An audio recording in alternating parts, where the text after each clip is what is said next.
Okay, good evening, everyone. Today we are going to discuss employee relations.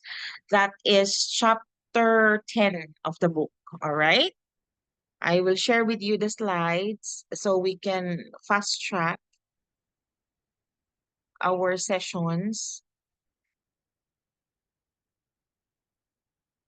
Now, it's very important for us that we need to learn more about employee relations. It's part of the heart, it's the heart of the human resource. Um, as you can see that the previous chapter, we have a lot of discussions regarding appraisal, like performance, appraisal, reward management, okay? Because it's the responsibility of the organization to take good care of employees' successful implementation of the reward system, okay? Employee relation has something to do with people management. Okay. There are a lot of challenges when it comes to people management because we employees are made up of different behaviors in the organization. Accordingly, one of the critical aspects of people management is to have a healthy employee relations. Why? It's because employee relations are concerned more with the managing the employment relationship. Uh, it's the way how you made the employees feel by way of how you are doing your human resource policies and manual, how you implement such in the organization. And this means that we need to deal with employees either collectively through uh, trade unions, maybe, or if you do have trade unions in different parts of the world, or individually, for example, how you are going to handle employment and issues arising from the very first day that they came to the office, okay, that you laid their offer letters, how you will provide employee with a voice and how you are going to communicate with the employees with regards to such policies. Employee relations are basically about how you manage the whole organization, okay? How the management and employees are going to deal with each other, how you are going to work with each other to live together in harmony, and what can be done to make that work, okay? So how you're going to do things in a way where the employees are in agreement or gonna love to be working with you. They're not against the company, okay? Employee relation is a much wider concept than the so-called industrial relations because industrial relations speaks more of, like corporate. It's more of the commercial side, corporate to corporate, your social responsibility. But since employees are the heartbeat of the organization, they are the best asset of the organization, then we need to make sure that we know the basic rules of how we are going to take good care of our employees. So these are the topics that we are going to discuss about. Now, when you talk about employee relations, it's about the strategic employee relations. We are not talking about what is the basics of employee relations, but how to be strategically inclined in dealing with employee relations. Employee relations strategy is concerned with how to build stable and cooperative relationships with the employee that minimize conflict. Easy. Employee relations strategy, that is how we strategize, that we need to make sure that we can build a very fair, strong relationship where all the employees will cooperate and in commune with the policies and manual implemented or made by the company. And both the employees and the employer are in good relationship. They must be friends together to minimize conflict. All right. Organization, since employee relation talks about management, so the organization should achieve commitment through employee involvement and communication processes. Because how the employees will be in agreement with you if you don't have clear concept about communication. It's just like any relationship. You will never understand each other if you don't communicate. So through employee relations, organizations should aim to develop a mutuality, which is common interest in achieving the organization's goals through a development of organizational culture. Of course, that will be based on the shared values between the management and the employees itself. Now, in this particular chapter, we will be discussing the concept of psychological contract, okay? Practice of industrial relations, employee voice, employee communications, and what are the things to do when we talk about termination of employment relationship. So basically, employer relationship is from the A to Z of your tenure within the organization, from the receiving of the offer letter until you exit and receive your gratuity. That is how we do employer relations. Now, since we are not just settling the basics of employer relations, we need to talk about the strategic employer relations. So we're going to slice it one by one in order for you guys to understand well. Talking about strategic employee relations, this is more concerned of, I told you when you talk about strategic, that means there is a process, there is a procedure, there is a step by step, because it's a formula. Okay. This is concerned with the formulation and implementation, any processes. When you talk about strategic, there is step 1 to 3, step 1, step 2, step 3, because we need to make sure that we can configure something that is uh like properly designed. Okay. This is a formulation and implementation of plans designed to meet the needs of the business for harmonious and productive relationships and the needs of employees to be treated justly and well. These plans will be based on the organization's policies and approaches on how it should relate to employees and their union if possible.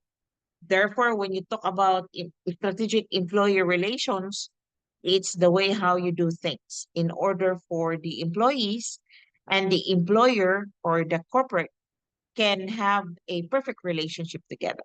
So this will be our do's and don'ts. Now, what are the approaches to employee relations? How are you going to do that? The book suggests four. They suggested four approaches to employee relations. We have the so-called adversarial, traditional, partnership, and power sharing. This is how you're gonna do things in order for the employees and employer to be friends. Okay, now what is adversarial approaches? This is less common than in 1960s and 70s, whereas the traditional approach is still the most typical but more interest uh, that is being expressed in partnership. Power sharing approach is not really common. So one approach to employee relations has been decided or agreed by the organization and needs to decide on the policy areas and strategies related to employee relations. Talking about adversarial, what kind of approach is this in employee relations? In this way, the organization decides what it wants to do, and employees are expected to fit in. Employees only exercise power by refusing to cooperate, meaning to say it's adversarial is quite autocratic, meaning to say the management will do such policies and procedure. This is what we want. This is what we need to do without consulting any, suggestions from the employees, and they implement it. So it's the way how employees take it or leave it kind. Unless you are not going to exercise your rights, you will just keep on accepting it, then you don't have the power to refuse or to cooperate. So you just have to follow. That is adversarial, which is less common. Okay. This is only applicable long time ago when people are, like during the American and Black American era where, the Black are slaves and the white Americans are the bosses, 1960s, 1970s, it's like a Hitler kind of management where you need to follow whatever I would say. So it's not common right now. People are, like always doing the rebuttal, always making comments. We have the freedom of expression, of freedom of speech right now. So that is not really applicable. Those are the things that is happening way back in the 60s and 70s. Traditional. Traditional, a reasonably good day-to-day working relationship, but management proposes and the workforce reacts through its elected representatives. If there are any, if not employees, just accept the situation or what. Traditional is like maybe 80s, okay, where um there is a representative like department heads, for example, or a union, leader like union, trade union, or whatever is that leaders, or the president of all the employees, the president of all the workers, of all the laborers, something like that. They will tell whatever they want. They will speak to the management, and the management will say and propose this is the solution, blah, blah, blah, blah, like that. So the decision making and the policy comes from the group of people or employees working in the organization. They will have to talk there and whatever the agreement that they will talk about, if they will pass it on to the president or to the leader of the band. Okay. And the leader, whoever that will be, will raise issues to the management. Management will decide and propose, decide and propose. That is traditional. Now, partnership, HR, business partner. Partnership is the so-called, like common because it's more of express uh, decision. The organization involves employees in drawing up and execution of the organization's policy, but retains the right to manage. Meaning to say, it's like management by objective, MBO. I need your ideas and suggestions. We can carry out whatever is right and good, but at the end of the day, whatever it is, the management still decide. Okay. Now, power sharing. When you talk about power sharing, the employees are involved in both day-to-day and strategic decision. So meaning to say these are more power sharing, are more um, like more strong-willed, okay? It's more the approach is not really common in anywhere. Usually partnership is okay, but power sharing is very like reformative, very like 2000 eras, 19th, 20th, 21st century kind. Okay. That's the power sharing. You are all involved.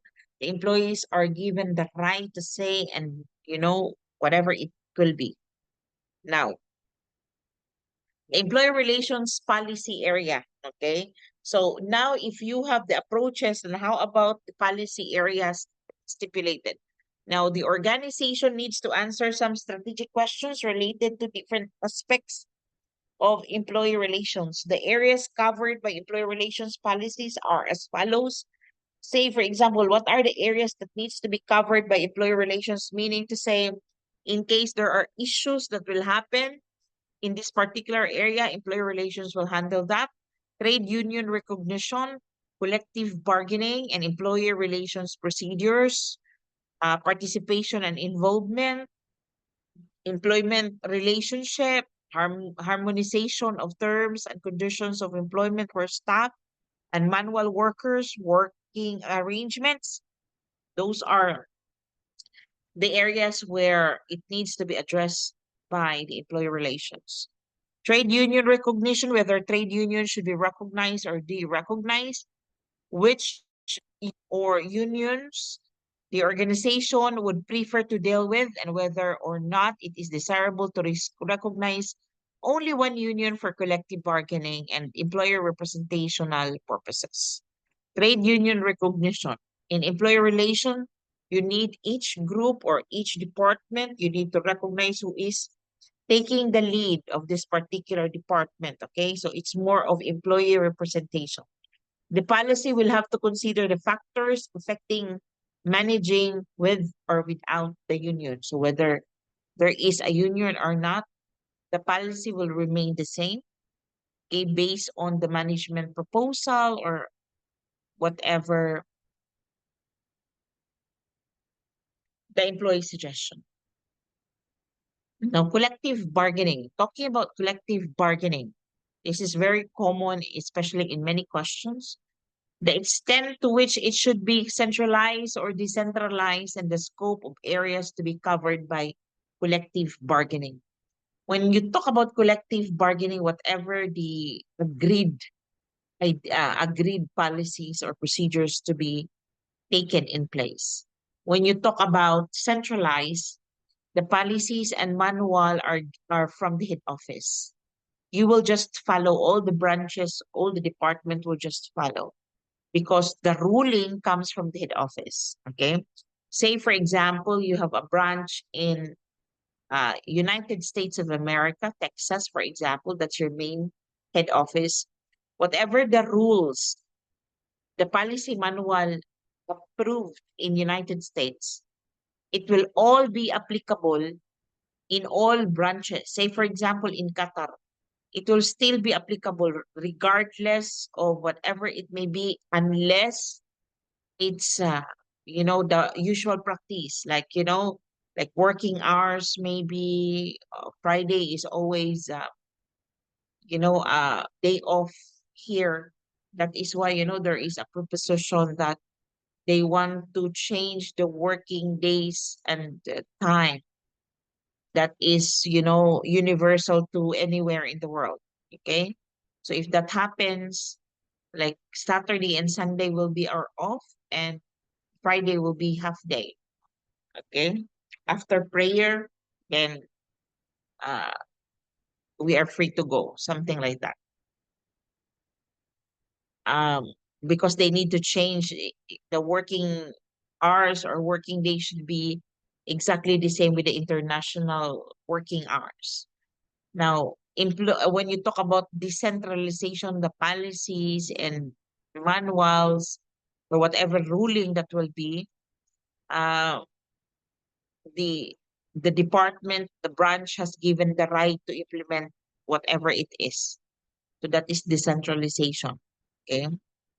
Employer relations procedures, the nature and scope of procedure for redundancy, grievance, handling, and discipline. Whenever there is a procedure, it should be, policy should set in place. So these are the employer relations policies headings. Okay, participation and involvement, who will be like grievance committee, who will be attending, who will be a member, how far the organization is prepared to go in giving employees a voice or matters that concern to them. The employment relationship, to what extent, okay, which terms and conditions of employment should be governed by a collective agreement, or it will be based on individual conduct of employment. Okay, it's like it could be group or individual. So which one you like? Okay. So, well, usually if that will be decided as a collective, meaning to say regardless what you are applicable or not, you need to follow what has been agreed collectively, because that policy is applicable to all, where it comes like, okay, if I am an Indian, this will be my salary, because like our value of money is bigger. So if that is bigger, then the salary bracket for Indian should be like this much only.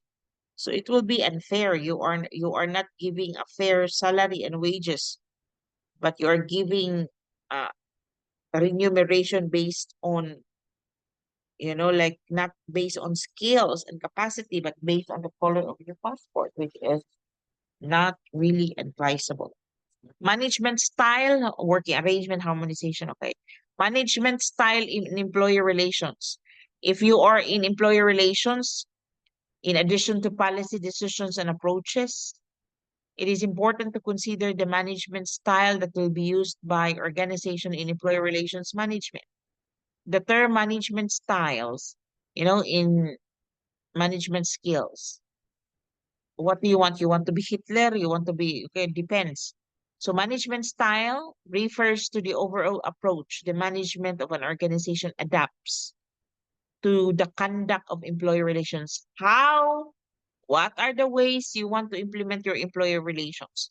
You want to be the autocratic, you want to be dictatorship, you want to be collective, you want to be fair. So in employer relations, there are management style. We have the so-called, according to Purcell and Sisson, in 1983, they identified five typical types. They have authoritarian, which they regarded as important, and people issues are not attended to unless something will go wrong. Okay? Something goes wrong. Only then they will intervene.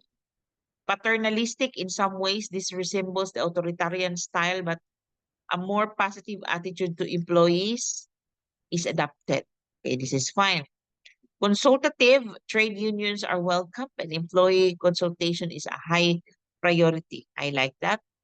When it comes to constitutional, there is a trade union presence, but the management style tends to be adversarial. Adversarial in a way that still at the end of the day, whatever they want uh, will be followed.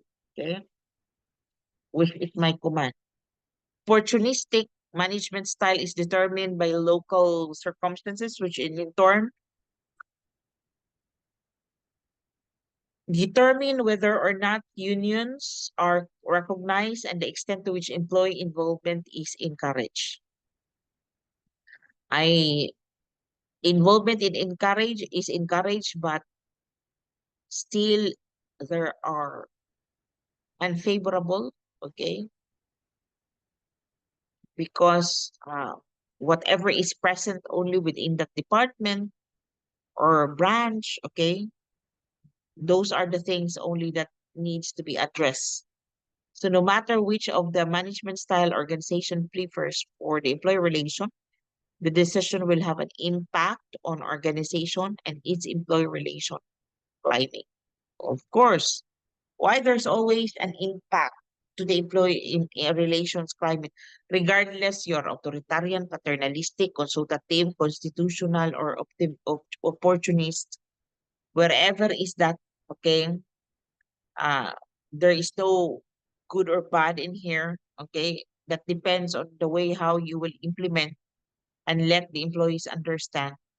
It will always affect the employee relations climate. And when you talk about employee relations climate of the organization, this refers to the perception of management. How the employee perceive you. What can the employees talk about, like Qatar Energy? How the employee talk about Hamad Medical Hospital? If you're a nurse working in Hamad Medical Hospital, what can you say about Hamad? Okay, that is the perception of management, employees, and their representative about the ways in which employee relations are conducted, how you are being treated, and how the various parties, managers, employees, and trade unions behave when they are dealing with one another. Are they shouting with each other, fighting each other? Okay. So an employee relations climate may be created by the management style, depends on the management style, um, adapted by the company or by the behavior of the trade unions or employer representatives or every employee working in the organization. If you're cooperative, if you are, like very rascal or militant, hostile kind of personality, it's up to you. So the employee relations climate has something to do with the kind of attitude each employee is within the organization or are. Or you can be by interacting with one another, how you will interact. Regardless, organization must strive to develop climate of trust among employees is a must. All right. Now, developing a climate of trust. If you are in employee relations, how you can develop climate of trust? Uh, in the shape of high trust organization, this is very essential ingredient in a positive employment relationship because the organization should benefit how you're going to develop each other uh, when it comes to the climate of trust. Surley and Skinner of 2011 noted the benefits of increased trust could include the following. If the employees and the employer trust one another, you will expect an improved performance, okay, from the employees. There will be higher level of motivation and positive attitude. They will put more effort in performing and developing the rule, whatever the rules is, okay?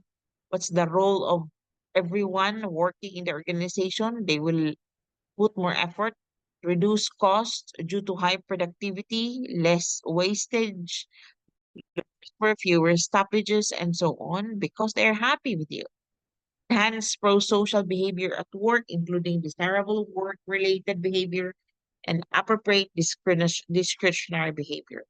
You can enhance knowledge sharing and increase innovation, improve high trust organization happens when people love to be working the organization because they are rightfully paid.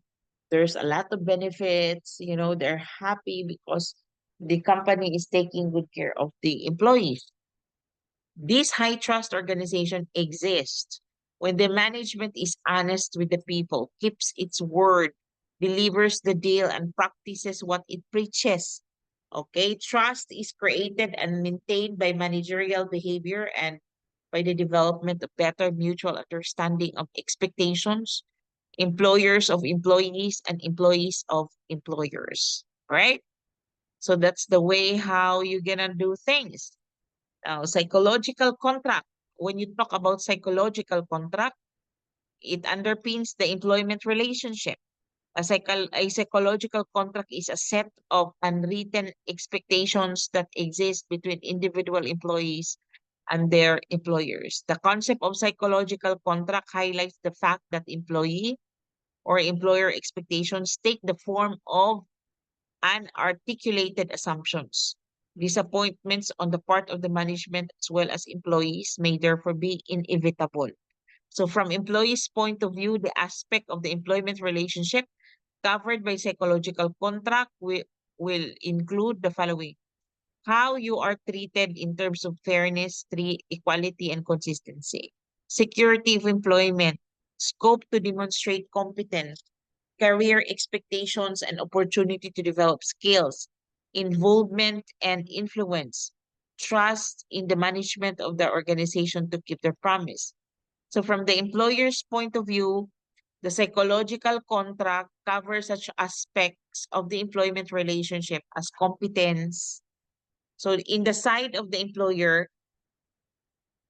they are going to come to see and think that if you are competent, if you put so much effort, you are following rules because you're in compliance with the policy and manual. You just have to say yes, yes, yes, yes. Okay, sir. Okay, okay. Commitment and loyalty is high. Then the employer will say, this staff of mine or this individual is a loyal employee of Ali bin Ali. Okay, something like a positive psychological contract must be taken seriously since this is linked to a higher commitment to the organization, higher employee satisfaction, and better employee relations. There are steps as well that you required in order to develop a positive psychological contract. How are you going to do that? You define your expectation from the company during the recruitment and induction program. You have to speak it out. What are your expectations? What do you expect after 6 months, after 1 year? Communicate and agree expectations as part of the continuing dialogue implicit in good performance practices. That is why we have performance appraisal, performance management. Adapt a policy of transparency on company policies and procedures. Treat people as stakeholders, relying on consensus and cooperation rather than control and coercion. Okay? Nothing will survive if everybody is governed like Hitler. Practices of the industrial relations, when you talk about IR, um, this comprises all the rules, practices, conventions governing interactions between the management, their workforces, normally involving collective employer representation and bargaining. Industrial relations, my dear, okay, involves management and trade unions in conducting collective agreements, collective bargaining, dispute resolutions, dealing with uh, issues concerning employment relationship or uh, labor relations and whatever it is or maybe in the working environment. Okay.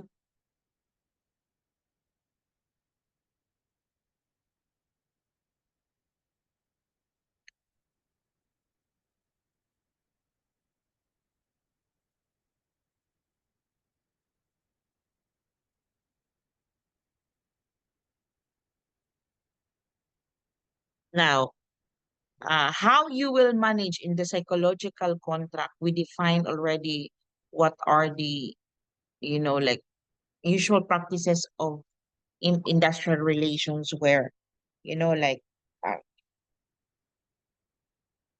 industrial relations, because industrial relations involve in, like management, trade unions, in concluding collective agreement, okay, how you will deal with the employees, dispute resolution, dealing with issues concerning the employment relationship and the whole working environment.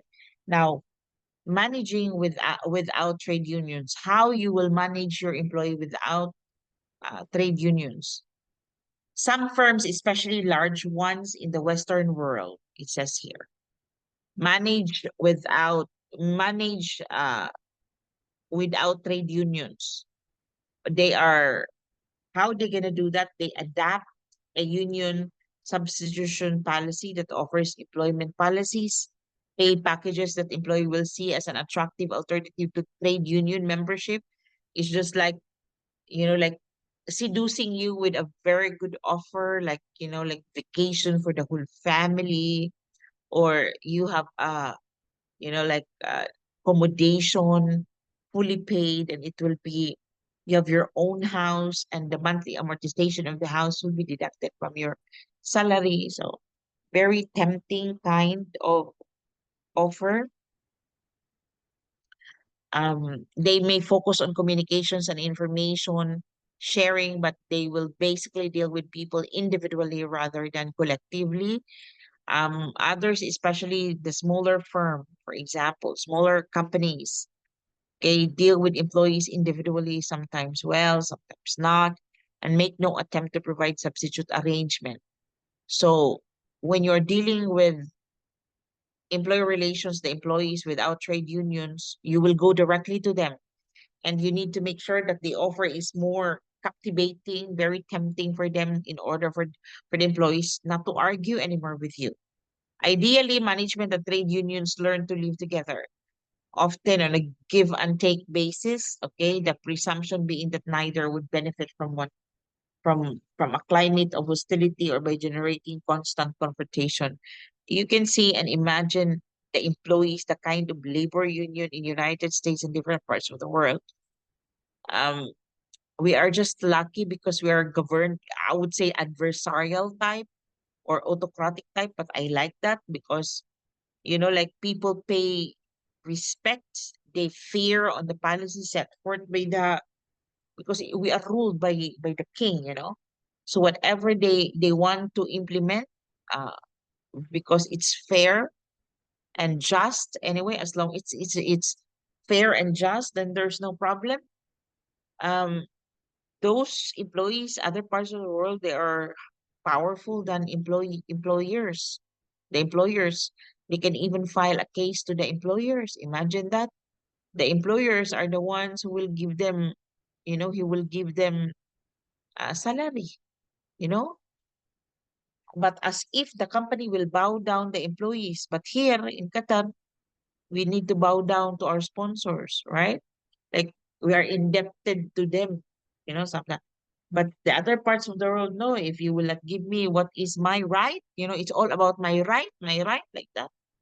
If you will not give me what is due to me, I will file a case against you, something like that. But that's why in other parts of the world, these arbitrary lawyers are so rich because most of the time they will have a case. Okay. It would be assumed that this ideal situation of mutual advantage would come from acting in accordance with the spirit as well as the letter of agreed joint regulatory procedures. However, both parties would probably adopt a realistic pluralist viewpoint. This means that you need to recognize inevitability, inevitability of differences of opinion because you cannot really avoid. There is always conflicting ideas. So even disputes, but believing that with goodwill, but you are still hopeful because even if we have differences, we argue, there's still a goodwill on both sides that they could be settled without resource to industrial action. Okay. Like fighting against one another. So that's the case.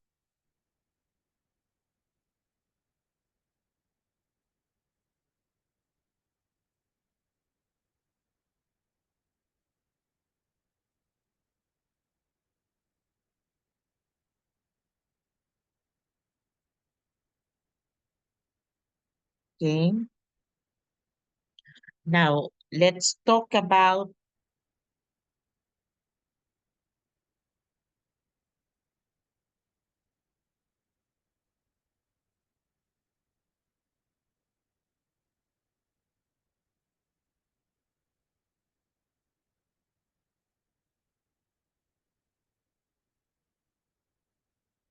psychological contract. Hold on. Just hold.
Okay.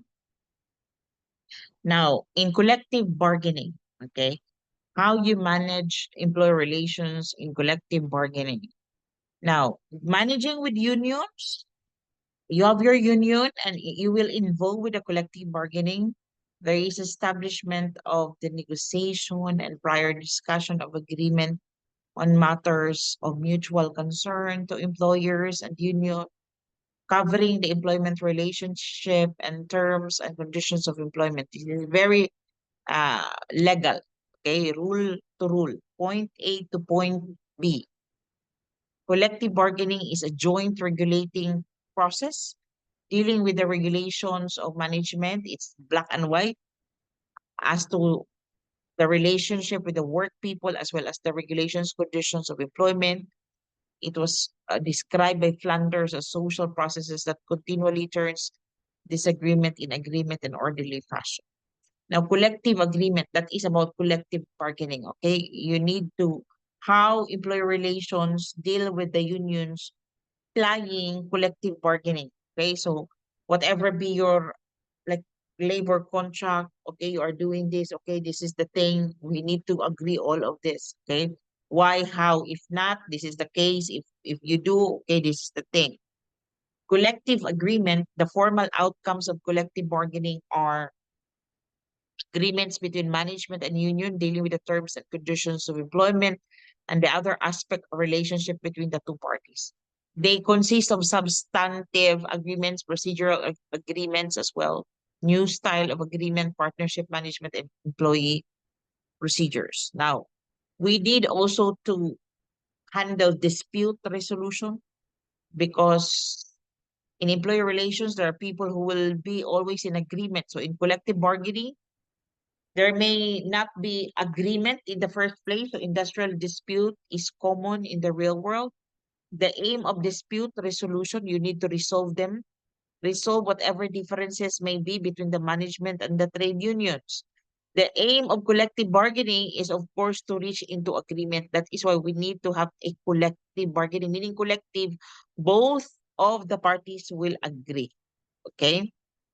Collective bargaining. You need to, okay, this is what I want. Okay, this is what you want, this is what I want. Okay. In order to satisfy both parties. So the types of dispute resolution, what are the things that you need to resolve? Okay. Are conciliation and arbitration and mediation. When you talk about conciliation, the process of reconciling, you will reconcile both these disagreeing parties. It is carried out by a third party. Conciliators can only help the parties to become in agreement. Do not make recommendations on what the agreement should be. That is the role of the arbitrator or mediator, just like lawyers. Okay. Arbitration. Arbitration is the process of settling dispute by getting a third party, the arbitrator or lawyer, to review and discuss the negotiating stances of the disagreeing parties, make a recommendation on the terms of the settlement, which is binding on both parties, who therefore lose control over the settlement of their differences. The mediator, like just lawyer, they will deal with each other. Mediation. Mediation takes place when a third party helps the employer and the union by making recommendations. They will advise that they are not, however, bound to accept it. It is cheap and informal alternative to an employment tribunal and offers a quick resolution to problems, privacy, and confidentiality. We have as well the so-called negotiation, how you will negotiate process of resolving disputes and disagreement between employees and the union. The general purpose of such process, whatever it is, okay, is for the interest of both parties in order for you to attempt to resolve differences between the employee and the employers in order to maintain cooperation in the pursuit of the shared subordinate goals. Okay. Negotiation is basically problem solving techniques. Okay. Now, there are also two basic approaches to negotiation. We have distributive bargaining and integrative bargaining, right? So when you talk about, say, distributive bargaining, where negotiation is about the distribution of finite sources, one party's gain, another lose, a win-lose or zero-sum equation. If pay increase of, say, 10% is gained where the management budget was 5%. The extra has to be funded elsewhere, like profit, investment, other groups. So this is what you call how you will negotiate distributive bargaining.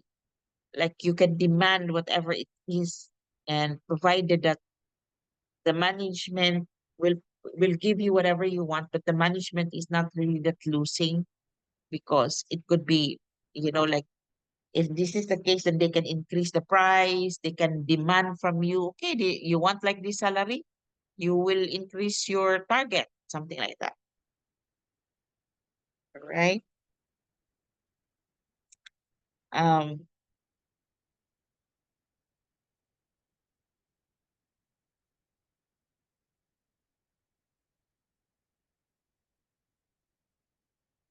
then integrative bargaining based on joint problem solving, where negotiations aim to find mutually satisfying solution to the problem.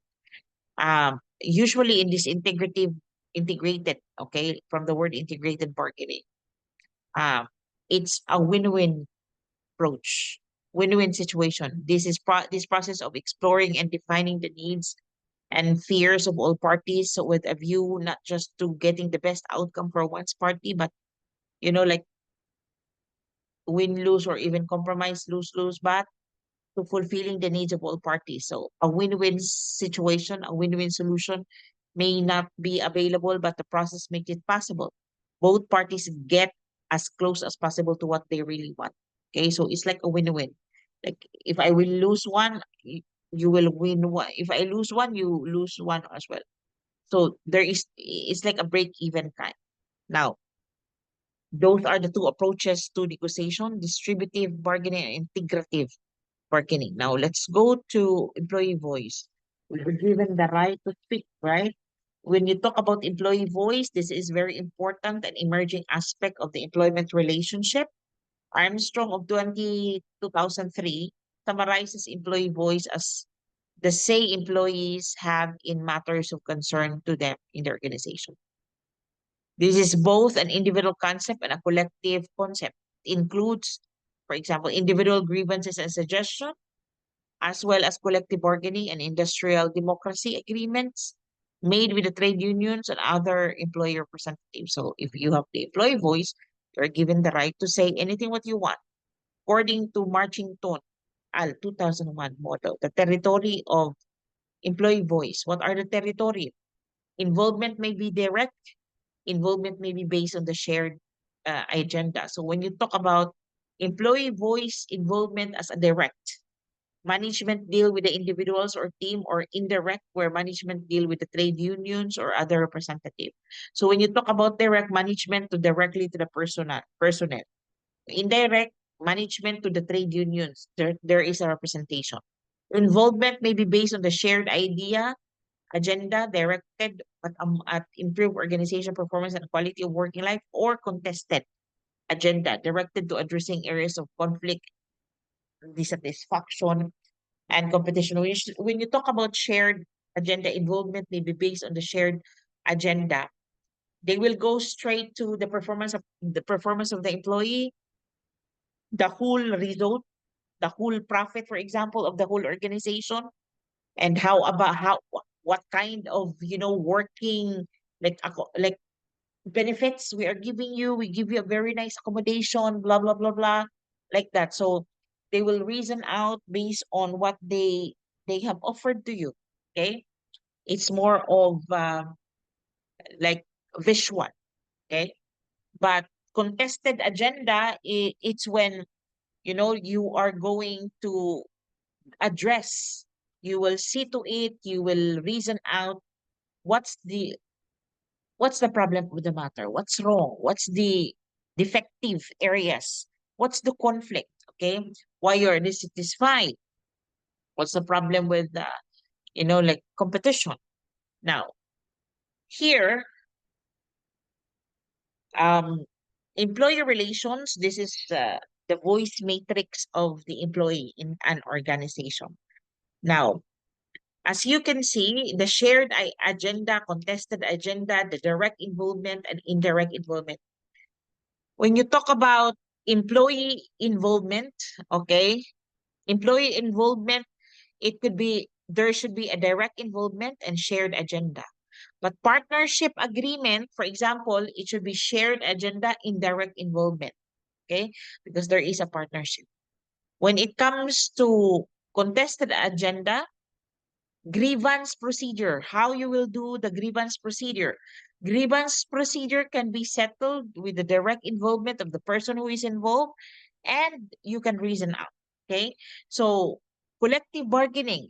If it's a collective bargaining when it comes to grievance or whatever situation it will be, there is an indirect involvement because the person who is, like say involved can be represented by the lawyer or arbitrator, and it's a contested agenda because you can still reason out or give any way out. In practice, an organization approach will be mixture of direct and indirect and focus on both shared and contested agendas. What are the approaches toward employee voice? If you are in employer relations, what are the approaches towards employee voice? Well, accordingly, there are representative participation includes, they classify the main approaches to implementing employee voice as representative participation, which we call participation, upward problem solving, which we include among techniques with involvement, so participation and involvement. When you talk about representative participation, there is a collective representation, joint consultation, and partnership, okay? Representative participation. The grievance procedure, collective bargaining, collective dispute resolution under setting in which trade union, staff association, or elected representative represents the interests of individual employees or group. Joint, it will be formal non-negotiatory meetings between the management and the employee. Partnership, formal agreement with the management and employee representative to work for a mutual benefit and not adversarial climate. Joint consultation, they will discuss the matter of shared interest and concern. How about the upward problem solving? When it comes to how employee voice are dealt with, upward problem solving includes two-way communication, upward communication, and the project teams. In which two-way communication, you will encourage from lower to up, from staff to the management, upward communication, seeking staff feedback, meaning from management asking down the employees about their opinions. That's upward. Project teams getting staff and management together to solve the problem as a collective ideas. Okay, project teams. Okay. Now, employee participation in the employee voice. Employee participation concerns the extent to which employees, often via their representatives, are involved in the decision making. It's more of participative or power sharing and include joint consultation, collective bargaining, and worker representation. In employee involvement, okay, because we have participation and involvement, no, there are two kinds of, you know, uh, approaches to implementing employee voice, participation or involvement. So in the employee involvement, it describes a wide range of policies and techniques for informing and consulting employees about and how they're going to associate one or more aspects. Employee involvement concentrate mainly in the individual employees and the degree to which they are encouraged to identify the goal of the organization. Okay, those are the two employee relations approaches. Guest, according to guest, describe 5 ways to get employees involved. How you will get the employees involved. Improve your provision of information, improve information from employees to and from employees, changing the structure and arrangement of work, changing the incentive, changing relationship. So the information and communication channel of information to and from employees is very important in employee voice. That's what we have started. We need to have a clear communication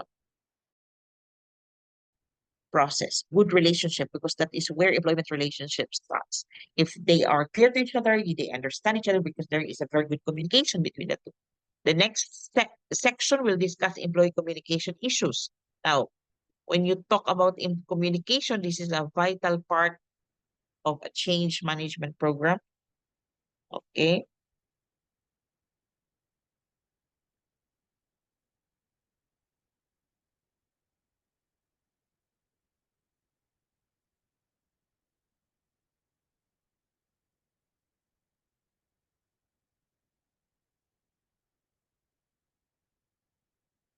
Um, in order to increase commitment, okay, and generate trust among employees, you need to communicate.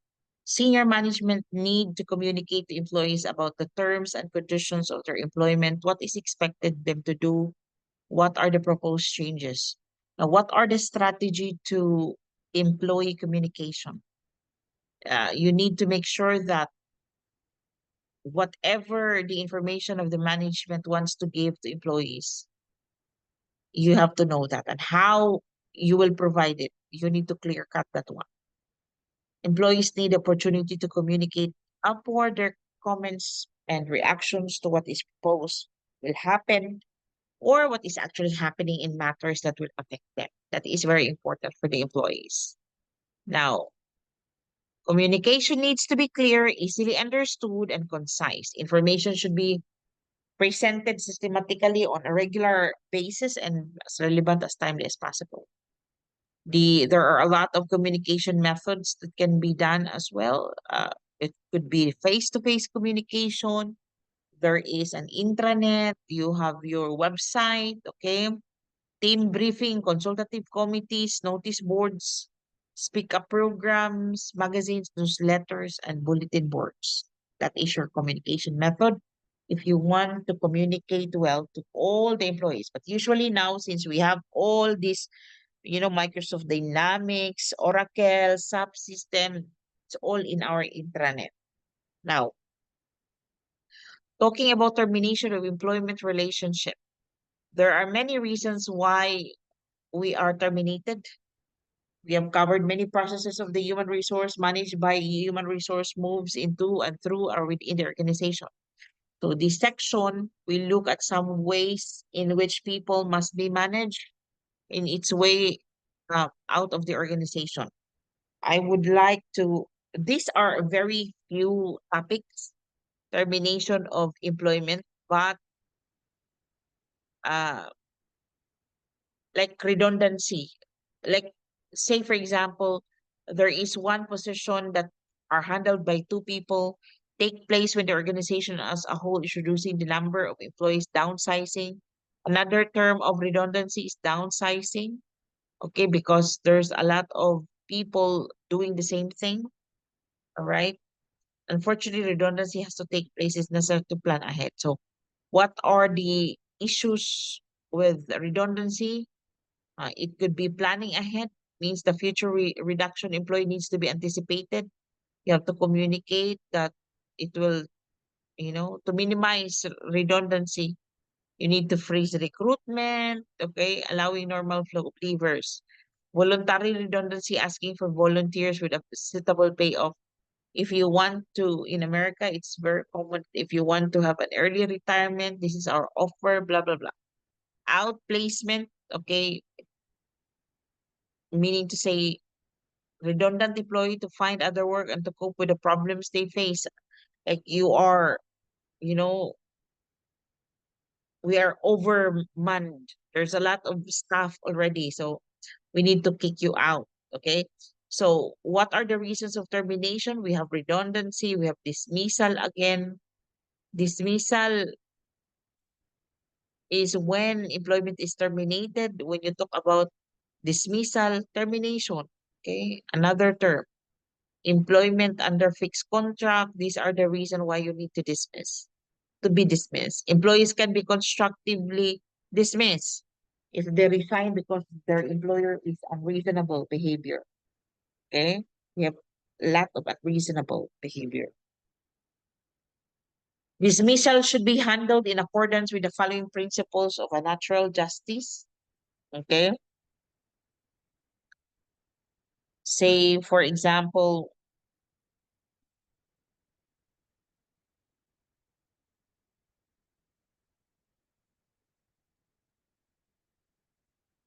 Hold on.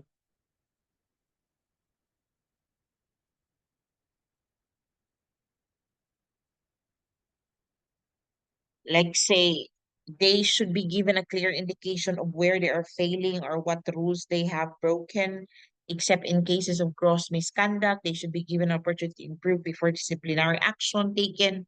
So in employee relations, the principal should form the basis of disciplinary procedure, which is, say, informal discussion before you kick out somebody, okay? Before you terminate people, you need to have first a meeting, face-to-face discussion. It's like a verbal warning. Then, if still no improvement, first written warning, then the final written warning, last and final warning. Then only then the support procedure. Only then you will dismiss the person after talking first, second, before you will demote or dismiss. Now, in your retirement, there are two basic approaches to retirement policy, flexible or fixed. Flexible, restated retirement age, minimum age, now in Qatar, 55, or the contract has been finished, entered into retirement purpose, fit, capable employees are allowed to continue to work after this age, after 55, until 65, depends on your company. Fixed retirement, retirement is enforced at the stated age. I think here in Qatar, we are still in the flexible retirement, but there are companies who applied fixed. Like at the age of 55, that is your last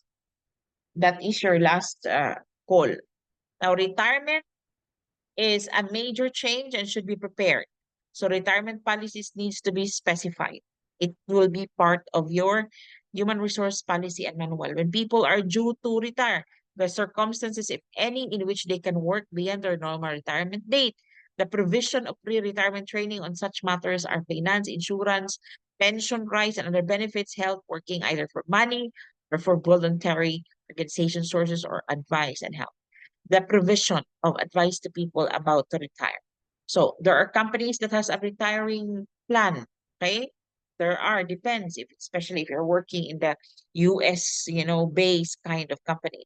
So now after employee relations, since we're talking about like retirement exit and all, next meeting, I'll be discussing with you how you will calculate your gratuity, what are the things that you need to do, like applicable. We will talk about severance pay, okay, because that's part of the dismissal, okay? What are the things easy as per Qatar labor law? Before we will talk about the contemporary concept of the human resource management in which we discussed during the first chapter, all right? So moving on, next meeting on Friday, hopefully if we can conduct a class on Friday, we will be talking about the Qatar labor law. Okay, that is very important. Okay, guys, so that's all for tonight. I hope you had a great day. Please listen to this carefully because moving on, we will be talking different topics and I want to share with you what's the practical application of the Qatar labor law based on the employee relations. Have a good night, ladies and gentlemen.